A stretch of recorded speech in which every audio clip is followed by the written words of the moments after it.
Let's talk about a major escalation in tech diplomacy. The Trump administration is seriously considering sanctions, like visa bans, against EU officials enforcing the Digital Services Act. This move reflects deepening tensions between Washington and Brussels over evolving internet rules. This is no ordinary dispute. At its core is a clash over free speech and economic equity.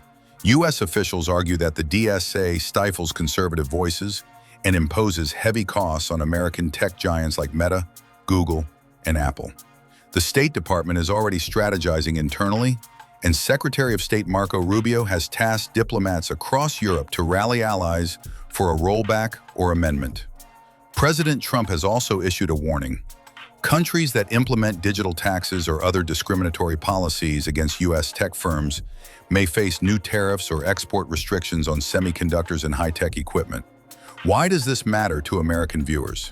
Speech rights. These EU rules could create censorship precedents that quietly influence what Americans see and say online. Business impact. Tech companies could be hit with fines, slower innovation, and less investment. Global balance. Targeting regulators, not just policies, is unprecedented and could shake transatlantic diplomacy to its core. Brussels, however, remains defiant. EU officials assert that the Digital Services Act protects user rights and upholds freedom of expression, not censorship. They insist these rules are non-negotiable.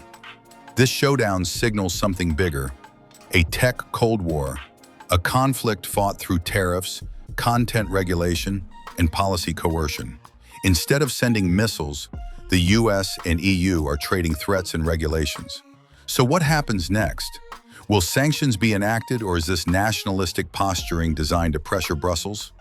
Either way, the fallout could impact everything: online speech, your social feed, and the future landscape of global tech. If you want more analysis on how this affects your digital life and the tech industry, hit like, drop a comment, and subscribe. We'll be digging into every twist and turn of the story.